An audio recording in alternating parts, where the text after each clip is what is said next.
Coming up tonight on Newswatch, it's a city known for its big attractions, but now KZ is looking to fill a big need for its visitors. We'll have details on a new study coming up. Plus, a deadly explosion shakes a community in southwestern Illinois. We'll have the latest on the investigation. Ben? A beautiful spring day across East Central Illinois for your day today. Nearly no clouds in the sky above Charleston at this hour and much throughout the rest of the day today. We saw warmer temperatures on the milder side today, but cooling down throughout the rest of the work week. This is Newswatch. Your Monday evening edition starts now. The Charleston House proudly supports Newswatch. Now welcoming guests on Charleston's historic 6th Street, the Charleston House Bed and Breakfast Inn offers refined accommodations in a beautifully restored bed and breakfast. For booking information, visit craigcollection.com or call the number on screen. TCI Realty, Charleston area's real estate connection, commercial, land and farm, and residential real estate. Experienced realtors with an up-to-date website at tcirealty.net. TCI Realty supports the students of WEIU Newswatch.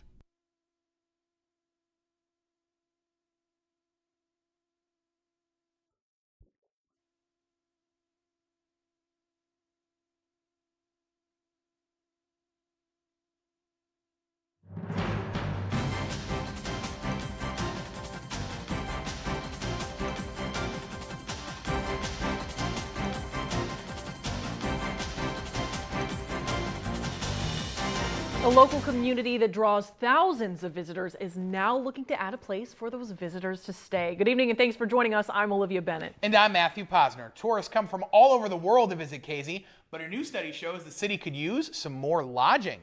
Our partner station WTHI reports the city has released a study by the Core Division Group. That study was done late last year when the group met with local business leaders and tourism officials. KZ is best known for its larger-than-life roadside attractions, which are some of the world's largest. City developers say they're seeking hotel developers and investors near Interstate 70. There's already a lot of commercial development up there, but there's also land available. And it's quick and convenient for people who need to get in and out. And so we've decided that's where we're going to target. Doughty says if hotels do invest in KZ, it could lead to a trickle effect with more businesses popping up in the area. The Decatur City Council is considering a new revitalization plan that includes 58 demolitions this year at their meeting tonight. The 3-year plan from the city's Economic and Community Development Department aims to modernize city services and invest in new housing developments. The plan includes a demolition budget of over $1 million each year, with up to 100 demolitions per year. The council is set to vote on the plan at their meeting, which is underway at this hour. It's officially day 4 of the University of Illinois Springfield's faculty strike. On Friday, faculty at UIS started striking after union officials say contract negotiations did not lead to satisfactory wage increases. A rally began after faculty members say a 10-hour bargaining session on Thursday didn't produce the results that they hoped for either. The university released a statement on the strike saying they're disappointed by the union's decision and they hope the union will be open to negotiations.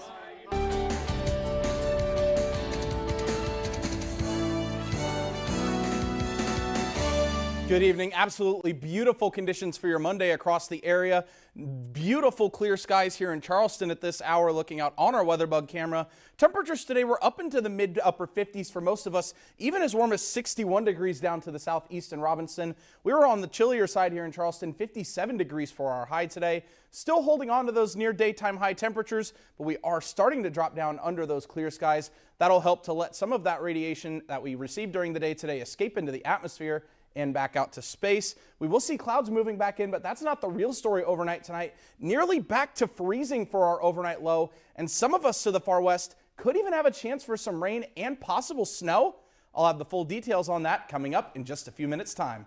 Thanks, Ben. In other news, 3 people are dead after a home explosion in southwestern Illinois last night. Authorities say a 4th person was airlifted to a hospital. They say a few people escaped the home in Troy without injuries. Officials say the home was engulfed in flames by the time that firefighters arrived. Right now, it's not clear what caused the explosion. Paris police are investigating an incident involving a gun at the White Oaks Park Friday that left a man injured. Authorities aren't releasing many details, but here's what we do know. They say officers responded to the park around 11:30 Friday night after several calls about a disturbance. Police say when officers got to the park, they secured the scene and called for EMS to treat an injured man. Investigators are calling the disturbance an isolated incident, and they're not releasing specific details while the investigation is ongoing. Illinois State Police are investigating a death in Christian County last week. ISP says investigators were requested by the Christian County Sheriff's Office around 8 Thursday night to provide a death investigation in Stonington. Few details have been shared, and it's unclear whether the death is considered suspicious or if foul play is suspected. State police say they're not sharing any more information for now. A Mattoon woman is charged with burglary and arson, and she's back in custody after being briefly released for medical treatment. According to court records, that woman is 38-year-old Jessica Lovett, who was arrested in connection to a Mattoon home fire. The exact reason for her treatment hasn't been disclosed. Officials say Lovett did not appear in court today, and records show she's been moved to Shelby County. A preliminary hearing is scheduled for April 13th. Mattoon residents may see some discoloration in their water this week, but authorities say it's safe to drink. The Mattoon Public Works Department says they're flushing fire hydrants to make sure they're usable in case of an emergency. They say the flushing process can cause iron deposits to break loose in pipes, water heaters, or pressure tanks, causing rust-colored water. Authorities recommend checking water for signs of discoloration before doing laundry, as it can stain clothes. They also recommend running the water for a few minutes, as they say it typically clears those iron deposits. Construction season is on the horizon, and drivers can expect more delays on Interstate 70. The Illinois Department of Transportation says I-70 near Altamont is down to just one lane in both directions as work begins on the Altamont interchange. The near $33 million project includes reconstruction of bridges at the interchange, repairs to bridges just west of the interchange, and pavement reconstruction. The project will also add auxiliary lanes for interchange loop ramps and the full reconstruction of the outer ramps. IDOT says pavement work should be done by November, with bridge replacement beginning in 2027. This weekend marked 77 years since one of Effingham's darkest days. The fire at St. Anthony's Hospital on the evening of April 4th, 1949 claimed the lives of 74 people, many of them infants. The report from the Illinois State Fire Marshal indicated the fire began in a laundry chute and spread quickly. Authorities say the hospital had no fire alarm system or sprinklers, and the building's design and materials sped up the fire's progress. They say there was little firefighters could do. The fire sparked a national hospital survey, which revealed that more than 90% of the nation's hospitals were unsafe from fire. That led to new laws and construction requirements for hospitals across the United States. Secretary of State Alexi Giannoulias announces nearly $1 million is heading back into the pockets of Illinois investors. Giannoulias says it's part of a $19 million multi-state settlement. Illinois leaders say several major firms, including Edward Jones, LPL Financial, RBC, Stifel, and TD Ameritrade, were found charging unreasonably high commissions on small-dollar trades over a 5-year period. Now, Giannoulias says Illinois investors will receive at least $948,000, and those affected should receive a notification letter, followed by a check or account credit from the firms. Well, it's been a beautiful April Monday here today in East Central Illinois. That is so true, Matthew, but is it going to stay this gorgeous all week? I sure hope so, Ben. Well, we'll be seeing a little bit of a cool down overnight tonight, Olivia. In fact, you can already see those colder temperatures making their way in from the north, but I misspoke earlier. We'll actually be seeing temperatures warming throughout the rest of this work week. Could we even see temperatures back in the 70s? Your full Skywatch forecast is coming up right after this.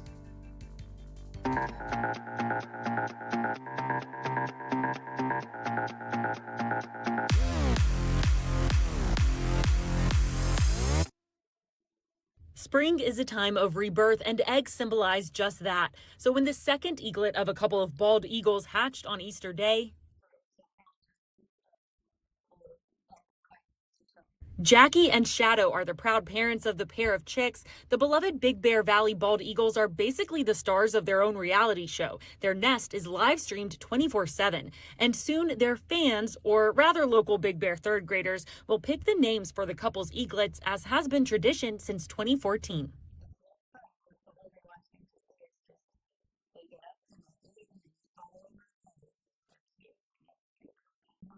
Speaking of, fecal matter, Houston, we have a bathroom problem. It's day 6 of the Artemis 2 mission, and for the last 3 days, the crew's 16.5-foot wide Orion capsule has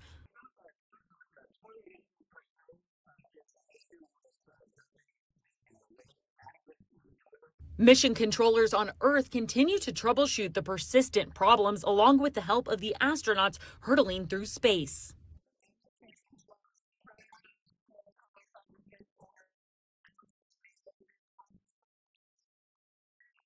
You could even say it's the #1 astronaut appliance. For Take a Look at This, I'm Cole Higgins.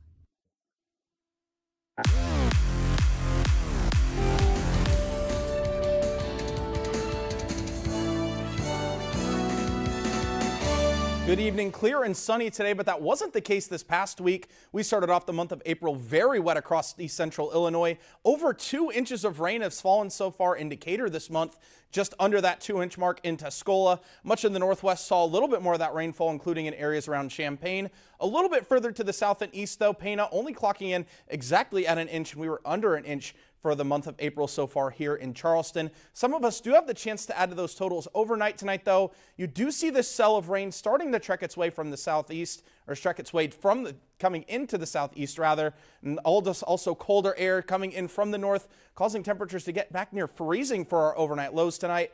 High temperatures up in the mid-50s for a lot of us. Our warm spot to the southeast in Robinson, 61 down there. We were as cold as 56 degrees in Champaign. Still holding on to those clear skies for everybody across the area right now. But those clear skies are going to help to let those temperatures drop overnight, as well as that colder air moving through. We're going to see these lows back near freezing for our overnight period. 33 degrees for the low in Charleston. We'll be seeing a little bit of a cloudier sky as we move throughout the nighttime tonight. Winds coming in from the northwest, not really influencing temperatures all that much, but some of us to the northeast are underneath a freeze warning this evening. That's especially to the northeast portions of Champaign, Vermilion, Edgar, Douglas, and Piatt counties highlighted in the blue there. Some of the lows, especially to the north and northeast around Champaign and Danville, could be getting close as 30 degrees overnight tonight. So if you have any sensitive plants outside, make sure to cover them up or bring them inside before you head to bed tonight, because that could be impacting those plants as we move throughout the night tonight. That's going to have a little bit of a carryover effect for our temperatures tomorrow, only in the mid-40s, so a decent drop-off in temperatures. We'll see it start out the morning with mostly cloudy skies across the area, clearing up a little bit for the afternoon hours. We'll start to see a warming trend as we head into the middle portion of our work week across our area. Futurecast right now, you can see those clear skies across east central Illinois. As we roll this forward for you, though, you see those clouds starting to make their way in.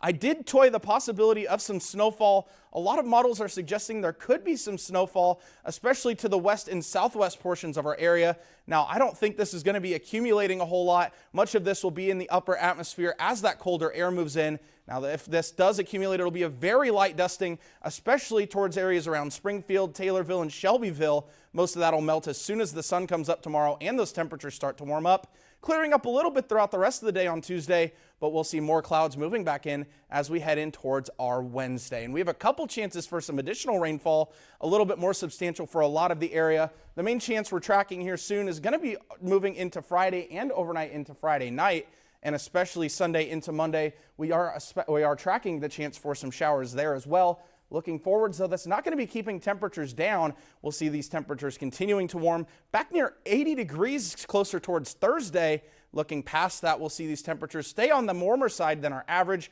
Now, our average for this time of year is in the mid-60s. Looking at our 7-day forecast, we'll see these temperatures staying well above that mid-60s mark. For your day tomorrow, though, 46 degrees for our high, gradually starting to warm up big time into Thursday. We could see temperatures get a little bit warmer than that 71-degree mark. Models are a little uncertain just how warm we could get. Rain chances return overnight Friday into Saturday. We'll see these temperatures staying on the warmer side for this time of year, though, staying near the mid-70s for the start of next work week. So we do have a couple chances for rain over the next 7 days. But Olivia, I'm sure you're glad to hear dry and warmer for the next couple of days. You know I am.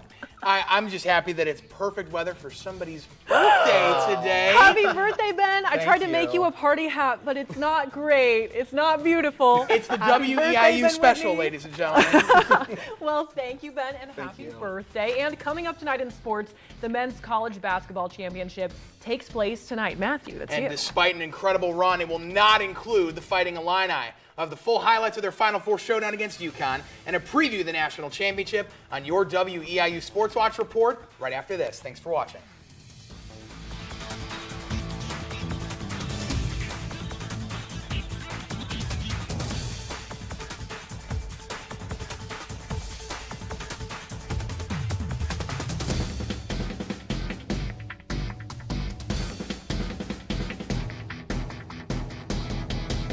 Hi, I'm Larry Smith, second-generation EIU Panther and a proud alum of the WEIU program.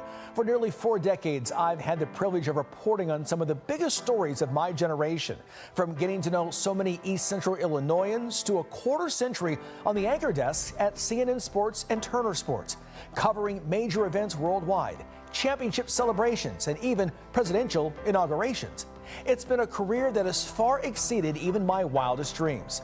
One that would not have been possible without WEIU, which finds itself in peril. Recent legislation in Washington took away the program's federal funding. So on their behalf, I'm asking you to consider making a donation. WEIU is one of the best training grounds in the nation for students who have a passion for journalism, broadcasting, radio, TV production, and they're worth your gift. You can find more info at weiu.net. Thank you in advance for your gift.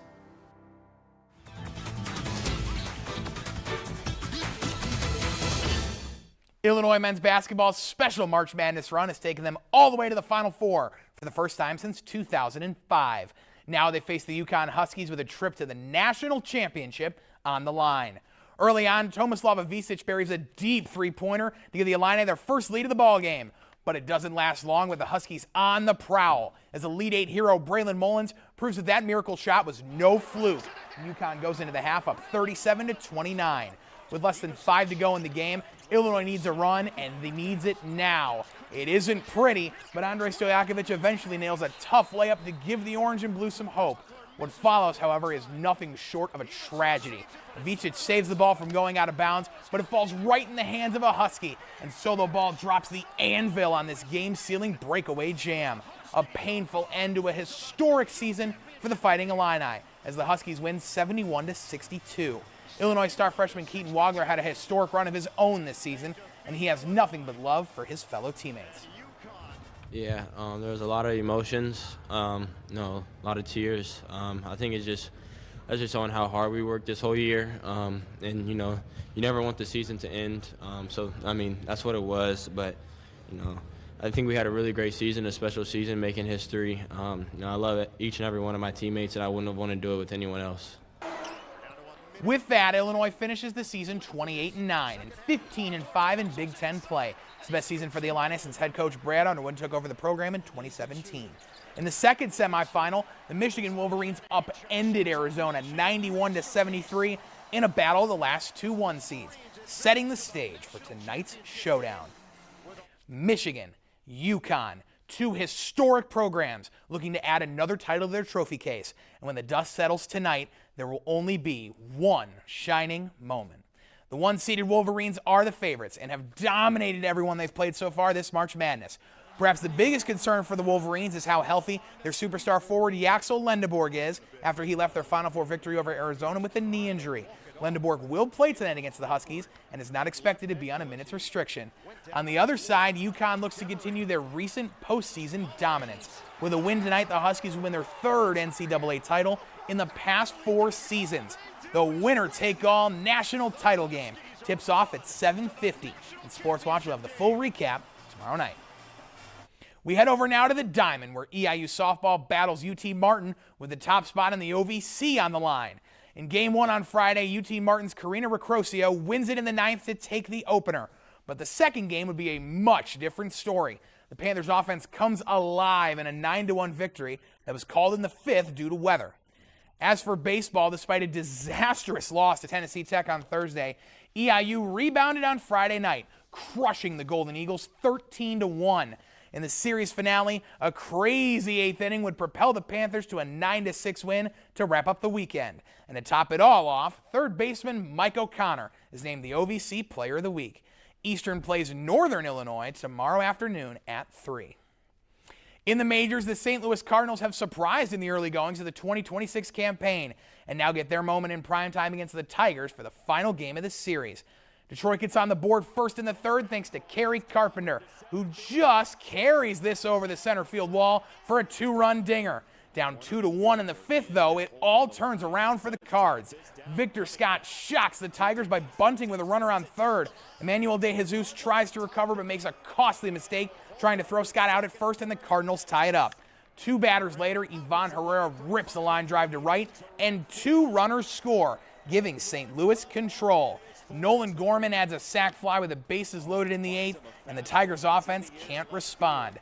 The Cardinals move to 5-4 after beating the Tigers 5-3. Just moments ago, St. Louis began Game 1 of a 3-game road series against the Washington Nationals. Currently in action are the Chicago Cubs, who have gotten off to a slower start than expected. Can they find their footing as they kick off a 3-game series with the Tampa Bay Rays? Nico Horner's 2-run RBI single in the second gives the Cubbies the early lead, but Rays outfielder Cedric Mullins immediately responds with a 2-run homer to tie it up at 2. Tampa's swinging for the fences today as they had homers from Junior Caminero and Jonathan Aranda. Down 6-3 entering the 9th, Matt Shaw hits a solo homer to give Chicago a chance, but the Cubbies fall just short as the Rays win 6-4. Chicago drops to 4-5 with the defeat and plays the Rays again tomorrow at 6 in Tampa. With 18 holes left to play at the Valero Texas Open, it's anybody's game. Robert McIntyre, J.J. Spawn, Ludwig Oberg, and many other top talents look to close the first half of the season with a bang. Who will rise to the occasion? After starting the weekend 10 shots back, 5-time DP World Tour winner Matt Wallace makes clutch birdie putts at 16 and here at 17 to take the clubhouse lead at 16 under par. But just like he did at the U.S. Open in Oakmont last June, J.J. Spawn drives the green at the par 4 17th. And this time, he eagles it to vault to 17 under par and take the solo lead.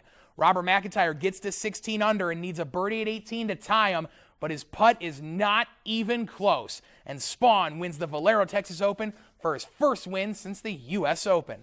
With the Valero Texas Open now in the rearview mirror, the biggest event in all of golf awaits. The azaleas are in full bloom, and Augusta National is ready for the greatest golfers in the world to partake in the 90th edition of the Masters Tournament. World number 1 and 2-time Masters champion Scottie Scheffler is again the heavy favorite, with defending champion Rory McIlroy and Players champion Cameron Young headlining the list of favorites from the PGA Tour. From the LIV circuit, 2-time major champion Bryson DeChambeau and 2023 Masters champ Jon Rahm are playing some of the best golf of their respective careers as they each look to add a green jacket to their wardrobe. For some more underrated names, how about current PGA Tour leader Jacob Bridgman and former DP World Tour superstar Marco Penge? In total, 91 players will tee it up for round 1 of the Masters, which begins at sunrise in Augusta, Georgia on Thursday. Finally tonight, the Chicago Bulls have fired Arturas Karnisovas, ending his tumultuous 6-year stint as Vice President of Basketball Operations for the franchise. He was considered a top general manager in the NBA during his tenure with the Nuggets, which led to the Bulls hiring him in 2020. However, the Bulls just kept piling up mediocre season after mediocre season, and it ultimately led to his dismissal earlier today. Chicago also dismissed their general manager, Mark Eversley. That's it for tonight's Sports Watch Report. Olivia, over to you. Thanks, Matthew. Loaded sports block today. And still to come after yet another gorgeous day, could we expect some more sunshine tomorrow? Ben Whitney returns with a final check of your Skywatch forecast. But first, we head to Las Vegas to check out a massive creation for our parting story tonight. Thanks for watching. This is Newswatch on WEIU.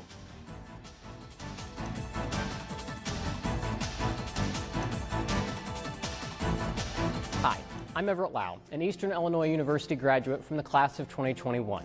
As an Edgar County farm kid, I grew up with a childhood dream of becoming a broadcast meteorologist. I spent a lot of time in the WEIU studio during my 4 years in college, and that's how I got to this studio, WTHI TV in Terre Haute, Indiana. WEIU prepared me for long nights of tracking thunderstorms, fine-tuning details of approaching winter storms, and how to be a broadcaster in general, whether it was weather, news, or even sports. I needed WEIU to achieve my dream, and now WEIU needs me and you to help carry out its mission of setting up students for success.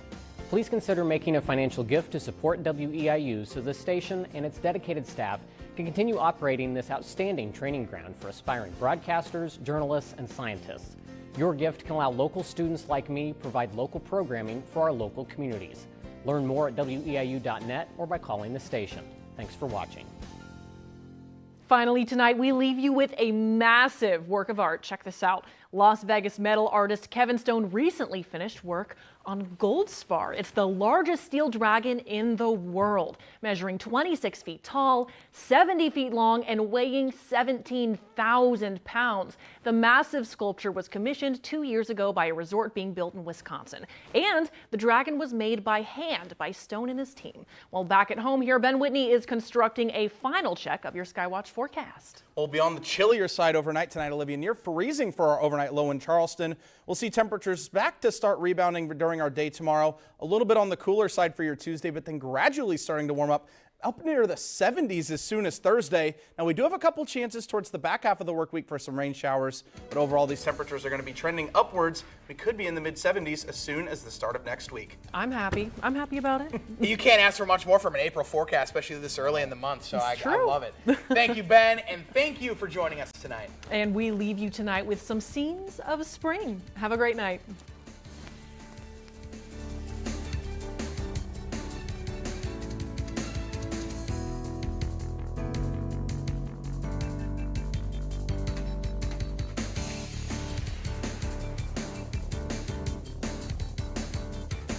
The Charleston House proudly supports Newswatch. Now welcoming guests on Charleston's historic 6th Street, the Charleston House Bed and Breakfast Inn offers refined accommodations in a beautifully restored bed and breakfast.